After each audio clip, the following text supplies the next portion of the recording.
Welcome to the Magical Motherhood podcast, where we gather as mothers who are actively healing our witch wound and are devoted to celebrating diversity while nurturing ourselves, each other, our families, and you. I'm Ariana Mogg, human resource extraordinaire by day, human design embodiment coach by night, pop culture obsessed nerd, and West Indian green witch 24/7. Hello, I'm Halleck Hannah, aka the Bougie Hoodoo, aka your Mississippi Mystic, and aka the Soccer Mom Sorceress.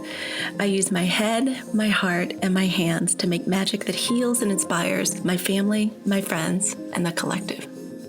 I'm Karen Lepage, sewing fairy godmother, connection weaver, possibility amplifier, spiritual modality dilettante, and professional pattern maker, focused on healing through making and expanding inclusivity in every direction, whether that's in my work, my community, or in my own heart.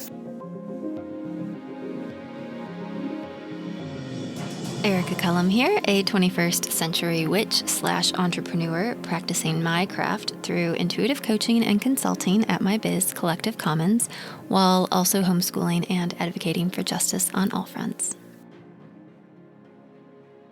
Whatever you're doing right now, please pause and let's take a deep breath together.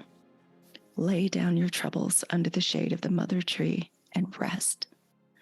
We call to the four directions, north, west, south, and east, to bring us together for this time and to connect us to earth and to each other.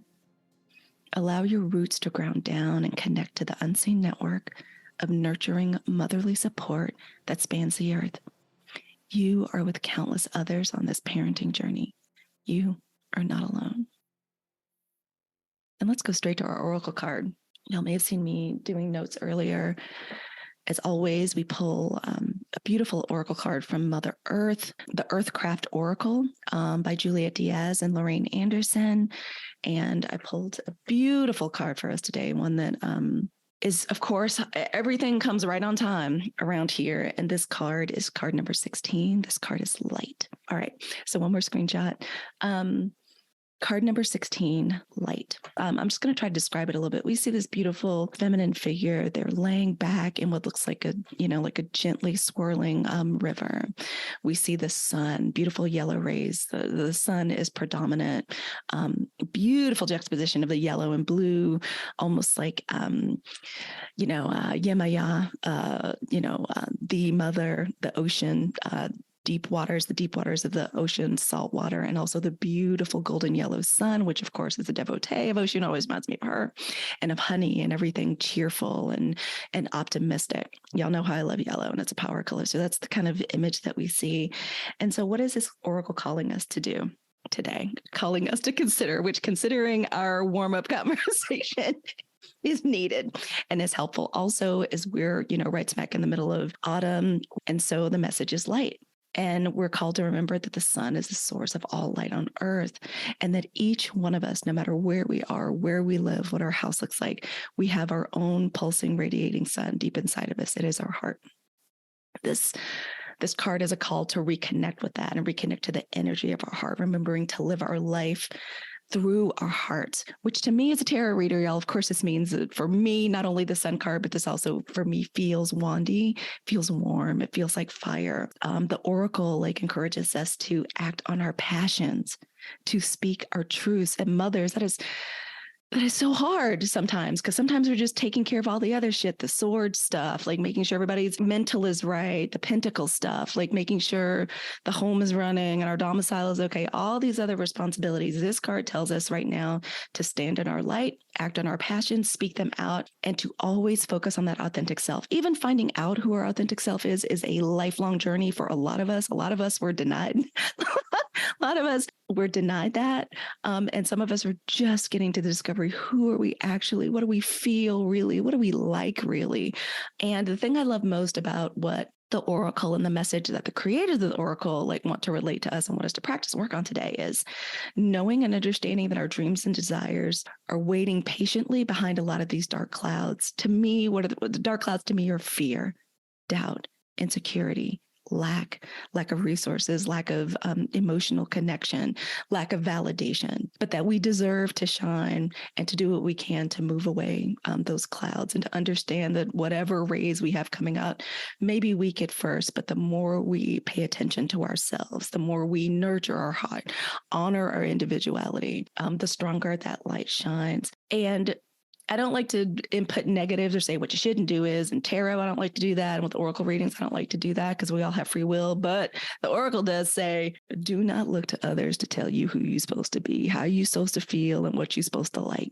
That's where I'm going to leave that. That's it. Like Beyonce said, I need not say more on that. So let's leave it right there. Shine. Sometimes the best protection spell we can do originates in our heart center and have it radiate out. Sometimes that inner sunshine that we radiate out is as great a ward as all the salt and all the warding and protection spells. So that's what we're called to do today. The oracle card is number 16 from Earthcraft. It's light. All right, y'all. Today's episode, we are talking about what a lot of us are preoccupied with. Now, that's some of us, because some of us are like incubating and getting ready to birth a whole human. Some of us are getting ready to welcome some of those older humans like back into the home. And today's episode is about gearing up and in some cases bracing for the holiday season. We're going to talk about what we're honoring within our own immediately family systems and what might we be protecting them from, because some of us are welcoming people into our homes, our sacred space, and some of us are taking the show on the road. So to get us started, I would love to just throw out there, let's get started with something warm. Let's talk about the warm stuff, the yummy stuff, and the stuff that we have some control over, making our own new traditions. Mamas, who wants to jump in and talk to us about some new traditions, some new, traditional family, holiday time spells or magic that we're working on? Who wants to jump in first? Ooh, I love this topic.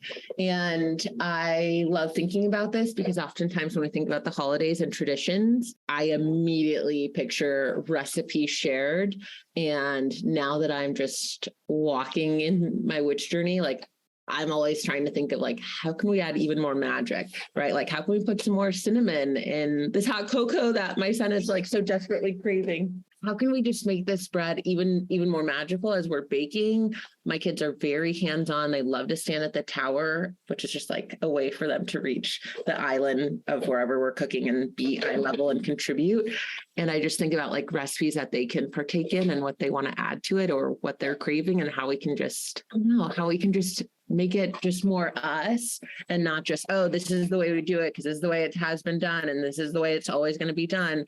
And really think through like, oh, you're craving this. Like we're going to get some Trinidadian curry here. We're going to remix this just a little bit to give you like a taste of your heritage and also make it something that you will eat and enjoy and just to warm you up and think like, oh, in November or in the season of, gratitude or in the season of December and winter, like this is what my mom would make for me to warm me up. And I want them to have that imagery of not so much like set and structured things, but more about like feelings and seasonings and warmth and spice and how we would just use our own intuition to make something beautiful together, whether it's like a pot of soup or a loaf of bread or hot cocoa.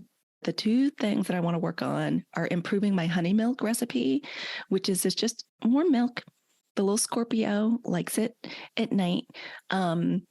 And I'm definitely feeling it because she asked me to make it for her last night. Totally spaced, totally squirrel brain, got in front of my computer, like totally forgot. And I'm wondering, and I thought that it might be nice. Ariana, like I always think of sealing with Ariana. I remember Ariana like a couple of episodes ago was talking about how sometimes like in especially Black and brown cultures, like we like oils to seal things in. What if I made, so I'm going to be working on that recipe. I want to figure out a way to get motherwort into it without effing up the taste. But in hoodoo, we love these abundant spices. We love allspice. We love nutmeg. We love cinnamon. Just about any witching or magical culture like around the Americas like kind of does. But I really want to work on that also as a welcoming, warming drink for when the Libra comes home and for both of them, because I kind of want to draw them in and seal them into being into the house. Because I know there's going to be so much shit they want to do. They're going to want to be in the street. They want to be in the mall. They want to be shopping. They want to be eating. They want to be with their friends. But I'm selfish and I want them in my house and I want to be feeding them and stuffing them. So I'm going to be working on that. I was just rewatching y'all, the Mists of Avalon. Y'all ever seen that movie? Y'all ever read that book? Oh my God, it's one of the witchiest books and most weird like mini series ever. But anyway, the book's amazing. A lot of it. It's an old book, old Tom Sowell series. But like, and you know, in different cultures, like you give somebody something when they come into the home. Like, what is the thing that's prepared? What it is? What do you offer them to drink? So I'm going to be working on that. And the lanky Libra asked for gumbo. I'm going to be working on making gumbo, and I'm going to be working on trying to teach her to give her some basic foundations for how to make gumbo because she can't cook. It's not her gift. It's not her ministry. And it's okay. You know, can y'all hear me comforting myself? It's okay.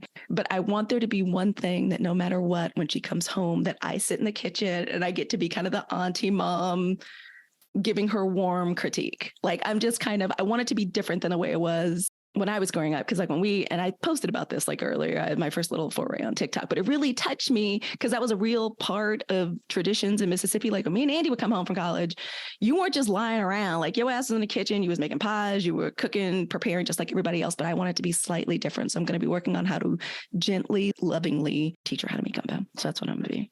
Those are the two kind of spells, or the kitchen witch spells I'm going to be working on. One definitely with some intent. The other one just want to pass this along. Like you don't have to know how to cook. You can be the person that brings plates and napkins because we all need somebody to bring plates and napkins and ice to a function. They are as important as the folks that bring the other things. But I want her to have one thing in her arsenal and she loves it. So that's going to be the thing I focus on instead of stressing that somehow I managed to not teach her how to cook. She had other shit to do. We're in a little bit different season this holiday season. We don't do Thanksgiving at our house. We couldn't find a good reason to celebrate. We used to do like a friends living. We used to do a vegan friends living thing. And then since the pandemic, we really just were like, you know what, this is a holiday that we just don't really, we don't feel good about. So we don't do that. So we're trying to figure out when we move into Christmas, because I was always like, we have to have one holiday then the next. Now we're like, I don't know where the line falls now, but I'm trying to wait until after this baby gets here because I love setting up Christmas stuff. Like I want to set it up with the whole family. So I think Christmas will start at the beginning of December. I mean, our main traditions, we do like a little homemade Advent calendar. I was just thinking as y'all were talking, we celebrate Yule, and I have somewhere a jar of things from last Yule that we were going to then look at this Yule that I am realizing my scattered self. I'm not sure where it went. So I'm going to be looking for that. But yeah, we're just going to be moving in with lots of grace and patience, because I saw a meme the other day about in this timeline, like Samhain and the veil is thin and so is my patience. And I've definitely been feeling that a lot lately. So we're working on bringing lots of patience in. We'll have my in-laws here with us. We'll have a new baby. We'll be transitioning into that. And yeah, I think cooking is such an important part of, I think, at least our family tradition. And the one thing that we will always do is I have to make cutout sugar cookies, and we have to decorate them. Like, it is not Christmas without cookies. We'll do our Yule log and have a little fire on that day. And then I don't know, we'll see what else happens. But we're just kind of sealing it. It's like you were talking about, like how when your kid comes home from college, like just sealing in our family. Like I very much feel like that. I feel like we're going to have this new baby, and, the world is still wild out there, and I just want us to hibernate. So I think holiday season for us is going to be a little bit of a hibernation mode this year. Yeah, we stopped celebrating Thanksgiving a long time ago. I'm sure we'll talk about our childhoods at some point, our childhood traditions we're going to leave behind. But being able to choose to go for a hike on Thanksgiving. And one time, John and I were in Amsterdam, and we had our little toddler with us, and we went out to a fancy dinner on Thanksgiving because nothing was closed, because it was the Netherlands and they don't celebrate that. The kids want to have holiday style meals now that they're older. They're like, yeah, we miss that. We don't want pizza on whatever this day is that we have off of school and we get to stay up late and sleep in. So let's have a nice big meal.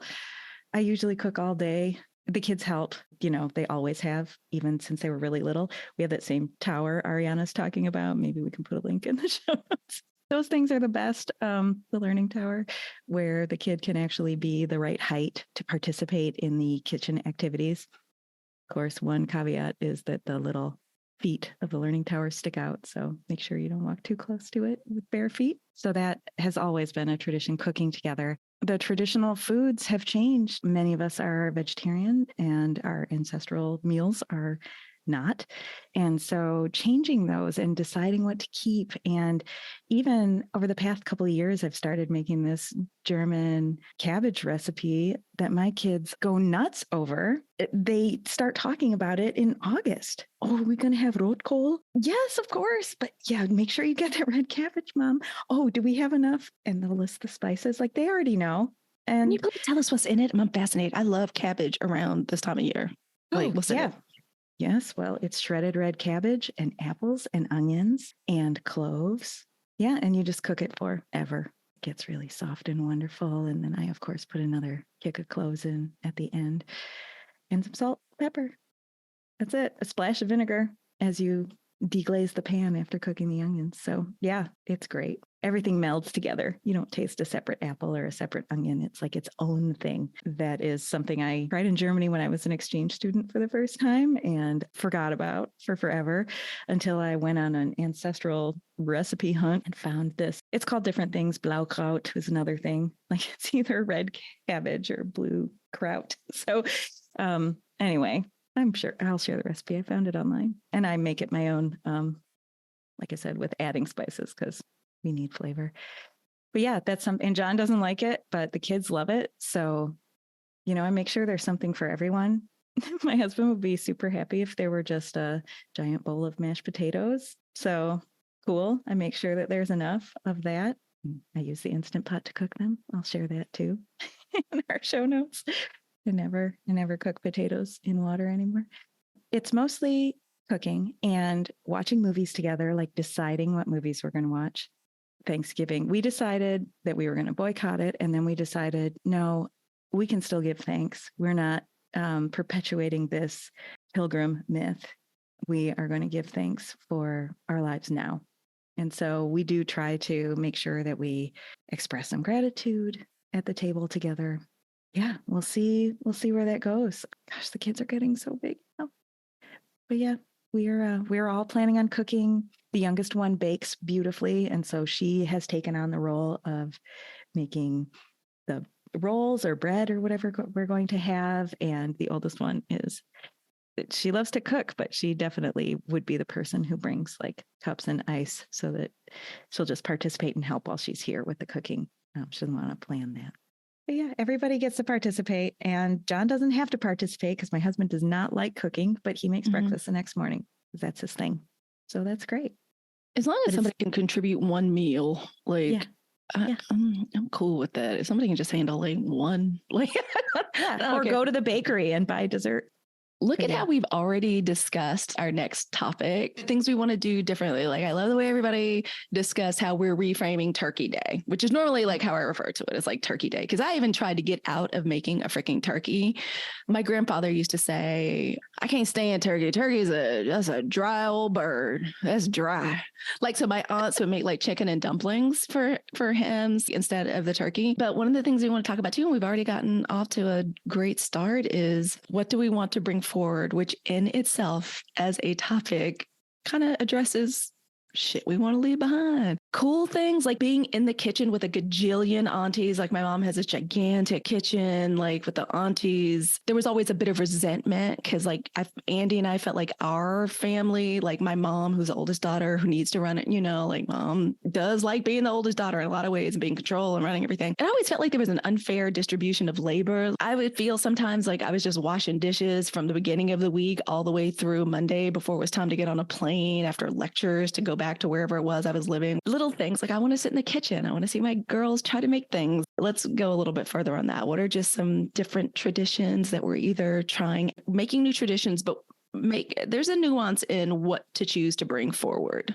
Right. Like that's nuanced. Like who wants to take a stab at that? Like what are we bringing to the fore, pushing to the forefront so that we get that beautiful blur? I can start because I know that y'all have incredible examples of how to do this in more tangible ways. But the ethos that I really want to bring forward is around honoring the season that we're in, like from a nature perspective, and being really tied and connected to nature. We do that. Like a low lift is, of course, getting outside, still playing outside, playing with the mud kitchen outside, making mud pies or leaf bakes, whatever we're doing with just the natural elements that are on the ground.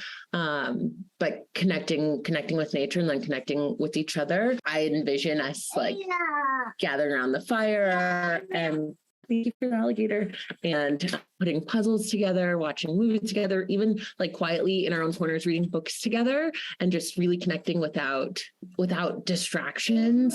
So connection to each other, connection to ourselves, and connection to nature are things that I definitely want to bring forward. And I think holidays, best intended, that's what it's about. But I also think that those intentions get eclipsed with expectations, right? Like, okay, the best gift, the best baked good, or the best dish, or the best compliment you expect to receive on your outfit. Like those expectations just really eclipse intentions. And so those connections are often missed. That's definitely some of the ethos that I really want to bring forward. I know in some religious circles, they'll be like, the reason for the season. I don't get down with that reason. So it's more or less like a different ethos for me in that regard. But I know y'all have more beautiful, tangible examples. So I'm leaning on y'all for this one. I mean, one of the things that I've definitely left behind is I grew up, there was a lot of church. We don't do any church. But like you're saying, connecting with nature. I mean, I think our winter solstice rituals are almost as prominent as our Christmas rituals here, as far as like we all write lists of things that we're leaving behind. We talk about bringing back the light. We have a fire. We go for a hike. And I really love that. In fact, I have a friend who their family, they don't really celebrate Christmas. They do all their gifts and everything on solstice. And then when they go see extended family, they do Christmas stuff, which I kind of love too. But I think that's getting into nature. My kid loves doing simmer pots. And so we do a lot of simmer pots, especially in the winter. We'll usually do some more moon stuff too. We fall in and out. We're not that moon that comes around a little too quickly for us these days, where sometimes on new moons and full moons we're with it, and sometimes those days pass without. But yeah, I think that's really important.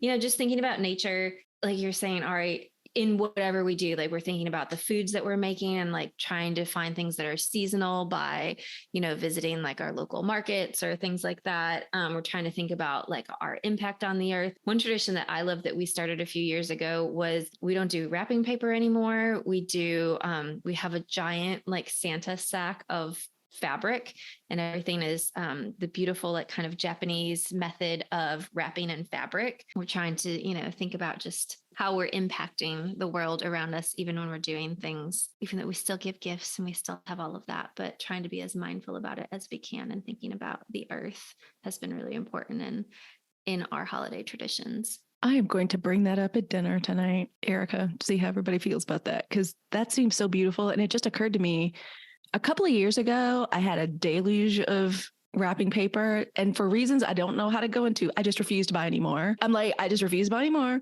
Whatever's in this bag is what we're going to use. We don't have enough fabric to wrap up enough of what's going to go under our tree, because teenage girls, like they're not, there's no bicycles under the tree or anything like that. I'm going to bring that up at dinner, because I bet that's going to get bet the little Scorpio is going to love that. It's so much faster, y'all. It's so much easier and faster. Or like when you have big things, I mean, like we just got some like sheets, you just put the sheet over it. I mean, my kid still gets as excited because it's still kind of like unwrapping, opening something, but there's no tape and scissors and cutting, and it cut the wrapping by like monumental times. I highly recommend. Or like pillowcases. Like everybody's got like pillowcases. Pillowcases that's easy. You pop it in there, right? And you can just, okay, you're giving me a whole new outlook on some things, girl. Thank you. Because I don't like it. I got to be honest. I consider the wrapping of the stuff, it's just like what I have to do. Like I'm the one that does it. It always invariably piles the F up. And there I am the night before, whenever doing. Anyway, you've turned me onto something that I'm going to investigate. Karen, what say you? You might think differently, because I am a sewing fairy godmother and have hundreds of yards of fabric here in this space where I'm sitting right now. we love wrapping things with paper. John and I stay up together. It's like the one night of the year he stays up past 9 p.m. by choice. And we love sitting together in his office and wrapping up gifts for each other and for the kids. And I think we'll talk about this later, but we don't do Santa Claus. We'll talk about how we manage that with little kids, but we never have. And we still want to have the look at what's under the tree. We do a little bit at each time, like what the kids got each other. They might bring it over already wrapped. And of course, the wrapping paper is recyclable, and the tape, we get biodegradable tape when we can, or we use like really stiff tape so it's easy to pull off so we don't mix it in with the recycled. But our dog loves when we wad things up and turn it into a ball and throw it, like that is his Christmas morning or his gift. He wants to have the wrapping paper, and he never takes it off a box and never gets into any bags with tissues, but we can even re-crumple up a piece of paper and throw it to the dog, and like he's entertained and has so much joy and fun. Yeah, like because that's such a tradition with John and me, and our dog loves it so much, we still use paper. Not for everything. And we do have gift boxes we've been using for 20 years now, because like a nice quality gift box, we'll just reuse it over and over and over again. Everybody in the family's gotten a gift in a Victoria's Secret box because they had the nicest cardboard boxes for a long time. We don't even shop there anymore, but and there's like this really nice chocolate box that came from one of John's work people. And so that is a gift box that we use because it has like a hinge and pretty ribbons to close it. So you don't know what's going to be in it because clearly we don't give our children lingerie and the chocolate is just in the stocking anyway. But yeah, that tradition we're keeping, the wrapping of things. I do also love, though, practicing fabric wrapping, or I'll make a bag, or I love putting tags on gifts. I like either printing them out or painting them and using like paper that was grocery bag, or if we got a nice paper that had an area that, or watercolor paper or whatever, had an area that wasn't written on, we'll cut that up and reuse it. And John just writes with Sharpie on the paper. So we have two different ways of going about that. But I feel like this ritual of wrapping together, and we wait on purpose for some of these things. I wait on purpose. I have a last minute shopper for a husband, though he's thinking about it all year round, has a file that he keeps gift ideas in. So it's not like he's not thinking about it, but he definitely executes at the last minute. We do really enjoy this wrapping tradition together. And if I could get him to switch over to fabric, then that would be great. I don't see that happening as long as the dog enjoys the paper, because that's like our gift to him, other than a silent squeaky toy. So that's ours. But we've been using the same wrapping paper since we moved here. Actually, I brought wrapping paper that we had bought or that someone had given us, or that, it was left over from some other person's house that I was like, oh, you can use that? That's cute. Can I take it? So yeah, the paper itself is, I'm not buying anymore, but in the meantime, yeah, that's what we do.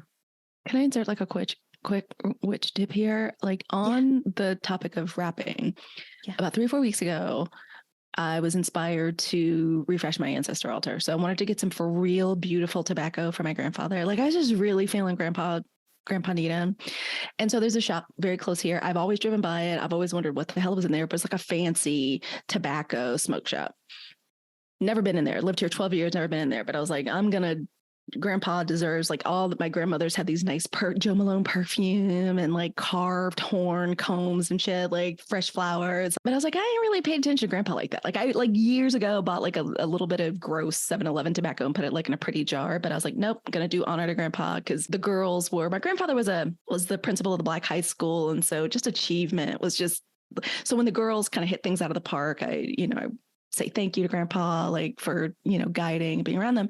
So I go into the shop the second I walked into that shop, when I tell you the way my Sunny Leo energy was repelled immediately, they did not want my femme, sunny, conversational ass in there. From the moment I walked in there, it was like, get your shit and get the fuck out of here. Like there was like a circle where the men all sit and smoke. There's display cases with all these old, beautiful pipes, which I was nervous about because, you know, whenever you see old shit, like I'm always like, is it going to be a mammy sitting up here smoking on a pipe, you know, or like some kind of fucked up like lawn jockey, you know, like was it going to be some bat? Wasn't like that at all. Beautiful, just old, lovingly curated, beautiful wall full of I forgot how delicious, like good tobacco smells. Like it just felt so good. And so I just went out of control. I bought my grandpa pipe. On the way out, and this is just about wrapping gifts and also for spells, like they were selling the cigar boxes. Like it was basically buy one cigar box for $1, get 8. And they're so beautiful. Like some are large, some are small. They're decorated with the most beautiful colors, birds, animals. So I just want to recommend people, like y'all can literally swing by if you have like a shop like that. Like, and then whether or not you're putting like a gift in it or something like that, you can use them for spells. Like I was like, they're just so beautiful. I bought so many, like there's so many, what are you going to say, Ariana? Jump in there. Like, so I'm attracted to those for the same reason. And I've taken like my dad's before to use it as like a little traveling altar.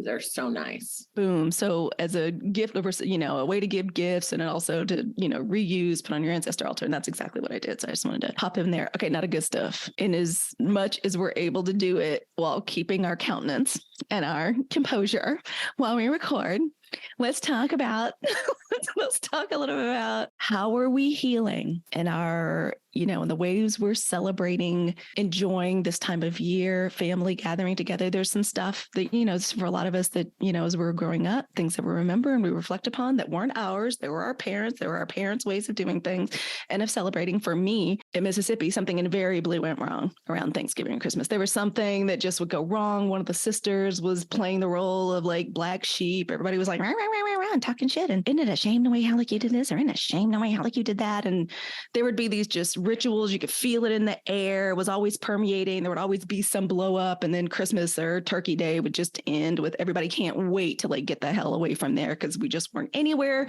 close to being able to handle and tackle demons. I know I'm not alone in that. So I know we're all healing some shit from somewhere and we're trying to do it different. How are we doing that? Boundaries. Those boundaries. I think that's one of those things where some people think the holidays are really stressful. And I think growing up that even as a kid, like they were fun, but I could tell that they were stressful because there's all of these family dynamics and all of this time together and everything. And even when I was younger, before I had my own kid, like I would spend so much time traveling to go because I felt obligated to go to all of these family things and to go to church because that's just what everybody did. Or, you know, especially the family that I grew up in. I mean, it wasn't just one day, it was many days of many, many hangs. And I just don't do that anymore. I just opted out. I was like, I have my own family now. We're going to stay in our house. We're not going to travel. I grew up having Christmas in my house and my kids deserve the same. They don't need to be carted all over the country. And we even kind of stopped, not that I don't love my extended family, but we really kind of holed up and hermited it for ourselves. And I don't even do the Skype calls on Christmas Day anymore because I'm like, we're just having, it's plenty to get up and do Christmas morning and make food and, you know, dinner and do our own thing with each other that I don't want to rush around trying to like fit calls and things into that day. Like there's every other day, there's 364 other days where we can do that kind of thing. So we keep our holidays pretty tight knit at our house where it's our family unit and that's it. I just want to amplify that. However we develop and lay down these boundaries, hell yeah. And I also want to acknowledge that I know there was a time in my life if somebody was like, hell, you just opt out of going back to Mississippi for Christmas. Like I'd have been like, what are you talking about? I couldn't possibly. My mother went, what? Like my grandmother's rolling in her grave. It is so easy to do. I think about like 7 or 8 years ago, we started traveling on Christmas or Yule or solstice. And I love that change that we've made. I'm grateful that we have the resources to do it. And I want to say my little Scorpio a couple of years ago made it very clear to us that she wants some of the normal trappings around it, which just means decorating She likes the tree. She likes that we work on a gingerbread house. She likes the way I'm going to get on that simmer pot too, Erica, by the way, because I think she would love that. Like the smell, like in the house, or clearing or cleansing if we need to do that too. But we want to empower y'all. Y'all can totally do it. You can literally, there was a thing that used to drive me nuts. Mississippi was just, there would just be so much plastic bought stuff that kids didn't even want. When we lived in London, I'd be trying to figure out how to get all this stuff back home. A lot of times I would just have to leave it in Mississippi. My mom would have to throw it away. Ariana, get in here, get some of this. Yeah, that is so well put. Boundaries, even around gifting, because a lot of stuff makes me anxious. I don't like to be responsible for it. I don't like to clean up for it. I don't want to step on it. And when it comes to gifting kids stuff, there's just so much clutter. There's just so much clutter and just stuff that they're not going to use or isn't aligned to different ways we want them to interact with things. So we are more than happy to accept books, love books. Like, feel free to send them, books of any kind. If you have a question if like they have a book or not, let us know. We'll let you know. We happily accept books. We love things that are experiences. If there's something that you want to do with them, maybe you want to get them tickets to a botanical garden for the next time you visit and you can walk through with them. We love things like that. But the first couple of years, it was so hard. And you could just see the pain in our respective parents. So like both sets of grandparents and even the aunts and uncles who were just like, what do you mean I can't send this plastic robot that just makes noise all the time and doesn't have an off switch? Like, do you hear yourself? Of course you can't send that. So like, boundaries around gift giving. Keep it at home. Interact with it yourself. Yeah. That can be. You spend the $15 of batteries that it requires to make it annoy you in the middle of the night. And when they're over at your house, they can play with that all day and I'll be in the other room. Boundaries around gift giving all day. And then I've had to take note of this from my husband, who just kind of like put his foot down, like, we are not traveling. We are going to set up shop here. If people want to come to us, that's fine. But we're not just going to be gallivanting and on this like worldwide tour of this house for that. And so we stay here, which has been nice. And I realized also when I wanted to go home, I just kind of wanted to go to my friends' homes. Like home was not really a landing pad for me in a lot of ways for the holidays. There were boxes that I wanted to check there and that feel good. And those traditions are fine, but it wasn't a place where you could really feel like rested. And so to travel there, which already is like, makes me so anxious even thinking about it. You can probably like see in my face, like I would not achieve the rest and like the merriment that you would want there. He shut that down and I've been like able to breathe with it more. And so I get to curate like, what do we want the experience to be at our home? And how do we want to, as cute as you like, draw your kids in from the streets, like how do we want this to be like a delicious, warming place for them and their friends, and upholding like our family values too. And my biggest thing is just gifts, boundaries around gifts. I just can't. It just makes me so anxious. Gift boundaries are so real. And I'm so glad you brought that up, because I think especially when you have younger kids, and I think there's something too about like, I know my parents' generation, my husband's parents, like there's so many people that show their love by giving gifts, but it's not necessarily things that we want or need. And I know quite a few of my friends will do like the 4 gifts for their kids, like something you want, need, wear, and read, as kind of, that's like the crux of it. But yeah, experiences, memberships, museums, and we have membership to our botanical gardens. Like that's so much more than just stuff, especially little kids. I mean, my kids we don't do a ton of toys. She's always gotten overwhelmed, and it takes all day to get through the toys because, you open one thing and then she gets really excited about it and she wants to play with that. And then there's a ton more. So not overstimulating ourselves. I think that's been like one of those things too, of just learning, like, we don't need that much stuff. Agreed. The thing we left behind also is traveling. My whole childhood, my parents got divorced when I was like 6. My whole childhood feels like it was spent in the car. I didn't want that for my kids. I loved going to Christmas Eve was always at my meme's house in Canada, and we'd be with my dad's family, and then my aunt would come in from New York, and my uncle, who's a chef, would be there, and we'd get like the preview of the Christmas Day meal. It was very intimate, but the big family celebration there was always New Year's Day anyway, so we weren't like missing out on the family Christmas thing with my dad's family, and that family was mostly about telling stories about the year and catching up and laughing and having the traditional food, which is definitely something, as you just heard, that I am bringing forward with our own spin on it. Same for John. They used to drive to the other side of the state because his parents left that white supremacist side of the state and moved to Detroit when he was a kid, like pioneers, because they didn't want their kid to grow up in that environment. They moved to the city of Detroit when everyone was leaving and no one was moving there, and just wanted to plant their flag in a neighborhood that was inclusive and send their kids to public school as long as they could. At some point, you have to take into account the needs of the kid, but I admire them so much. John had to spend holidays in the car because his family lived like 2.5 hours away, or the extended family did. And so he was 100% on board when I said, I don't want to drive for the holidays anymore.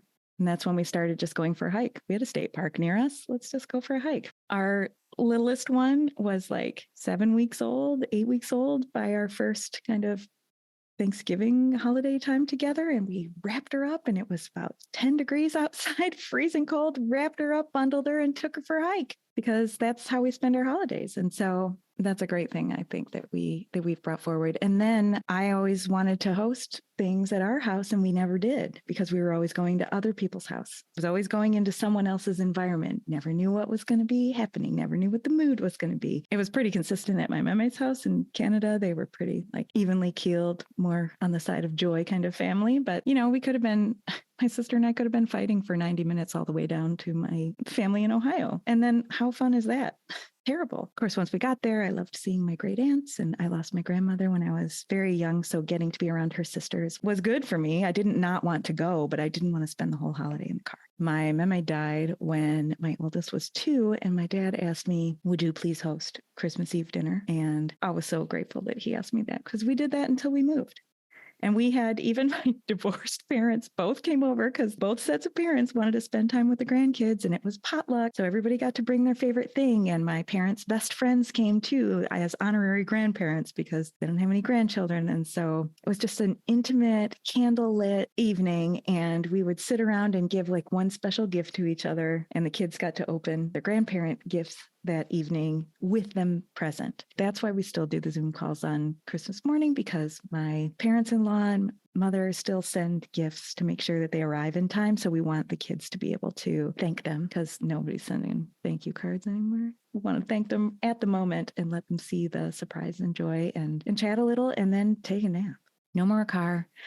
I hosted for a long time and I loved it. And then, same, leaving church behind. I only went to church because I loved the music anyway. I made our family start going to church after both my parents had left, because I wanted to sing. And I did that until my first husband and I got divorced. We sang every Mass, and not just one, but like everyone, Thursday, Friday, Saturday, Sunday, and sometimes 2 Masses in a day. And we had a baby in a car seat sleeping while we're singing. That's not how it's been this morning. Like, one would have been enough. But when your choir is 4 people and you and your husband are 2 of the 4 people, you got to be there. That has been really freeing. The one thing I want to bring back from that, though, is the singing. And we love Christmas music.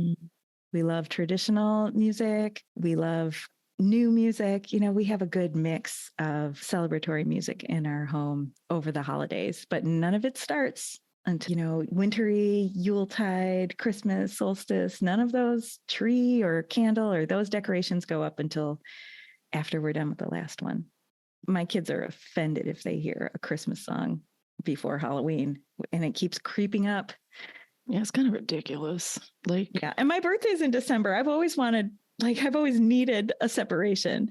Yeah. So Christmas didn't start till December 10th in my family, because my mom was really good about that. But then I've realized as I get older, that means it feels really rushed. That's 2 weeks to, I wouldn't even think about gifts or anything like that until after my birthday, because I love my birthday. But now that I'm 50 years old, it's okay. to allow that to be part of my birthday celebration. So we're getting the tree earlier and earlier. And once we were able to convince John with data that a live tree is actually more environmentally friendly than a plastic tree, even if we reuse it for 15 years, like we did our last box it up kind of tree. He treats it like a plant. We name it, we water it and like a plant. I mean, we treat it like a pet, actually. So that's always enjoyable to see, like this childlike glee in my husband's eyes when he's naming the pet tree and talks about watering it and taking care of it. We always had fake trees growing up. So that's like a really nice tradition that we have started again. And sometimes we drive out and cut one down. And sometimes we get it at the local shop where they cut it down and bring it into the city. I'm going to keep this short and sweet. The biggest thing that I have to heal is the fact that I have a right to be in charge of how the family that I'm mothering, co-leading, like with my husband, like I get to choose how I want to do it. And I'm doing it with a different sense of urgency and depth of feeling and passion because because pretty soon they're going to be in a position to be deciding what they want to do with their free time, right? When they're on their own steam, when they have their own relationships, when they're in charge, they're financially independent, they can move the way they want to. So, and I'm a little manipulative about it. I'm like, how delicious can I make the food? How snuggly can I make the house? So they will want to be here up under me in a way that's not, it's okay. So it's a little bit manipulative, but it's not traumatizing. Like I really do just want to attract with the honey and the love and this. It feels like I don't have to do a lot of work. I can just sit and let mom pour all this all over me when I'm too tired or my mind needs to recover. So that's where I'm coming from. But the big hurdle, and I know that my sister and I have had to work on, is that we deserve to be able to do this. And that's something that we're doing around the older children coming home. We are protective, like letting everybody know, okay, y'all can rent this B&B and y'all can come down, Airbnb, and y'all can come down here. But this is about the oldest son and the new wife and the baby and bonding and happiness. Like this is what that's about. So that's my biggest one. And to wrap up, the card that I pulled was the Queen of Pentacles. Sometimes the tarot gives us these, like I say this all the time, like sometimes the tarot tells us like, oh, what do we see like around the corner? And sometimes it's like, yeah, this is what's happening right now. Like this is what's happening right now. And this is what everybody's feeling. Queen of Pentacles. How do we know? Queens rule through their influence, through their special gifts, superpowers, and talents. And this is a suit of pentacles, a little mini tarot lesson. This is about resources, our connection to earth, taking care of the physical body, our domestic lives. It's okay for us to rule, to reign, to make these decisions, to feel our thrones, right? To carry our thrones with us. Right now, in this moment, we've still got little, even though some of them are adult sized, we're still kind of running the show with how we get together around the holidays. So to remember that, and we have every right to be sovereign over that and to be sovereign over what takes place, like in our hearts, our bodies, and in our home. And let's remember that. And let's remember that message, own it. When I kind of correct my girls about like posture, like girls, come on, shoulders back, chin up. Come on. If you're going to wear it, like give it to us. I want to encourage all of us mamas out there to do the same thing. Shoulders back, chin up in your own small way. Like, remember, we get to have dominion and power and control over our own homes, minds, bodies. We get to have dominion. So Queen of Pentacles, if you have your own deck, this is from the Rachel Trueheart deck. If you've got your own deck, go out, pull this baby out, put it up, take a picture, and I'm going to hush up and let some of the other magical moms sweep us out of here on a wave of beautiful energy. Before Ariana closes us out, I want to double tap on what you just said, Halleck, because I think regardless of everything that we've shared, like those are our family's traditions. And I am here to wholeheartedly support anyone doing what they feel is best for their family. I think that's the takeaway. And Here. And to experiment, right? If something doesn't go right this year, you can try it again next time. That's the only way that we've gotten to where we've gotten now, is by a lot of experimentation and trial by error. Some people love to travel, some people don't. Like Halleck, your family does this beautiful, amazing travel every year during the holidays. And I love watching it like from a distance. And I'm like, that works for you, right? Yeah, I think that's the most magical and sovereign thing you can do, is to figure out what suits you and your family and do it in your own way. Beautifully stated. Before we close, let's take one more deep breath together. Breathe in support energy and encouragement. Breathe out whatever's weighing you down. You've got this. You are not alone.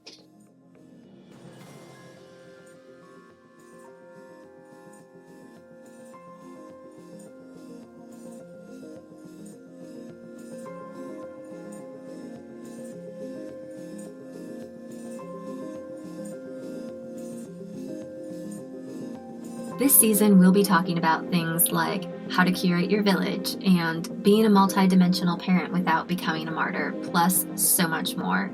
So please subscribe, follow, favorite, and share with the moms or maternally curious folks in your life to be with us right from the beginning and never miss a thing. Find out how to connect with each of us individually and sign up for our mailing list to get instant access to our 5 favorite spells for the family. Just sashay over to magicalmotherhood.club.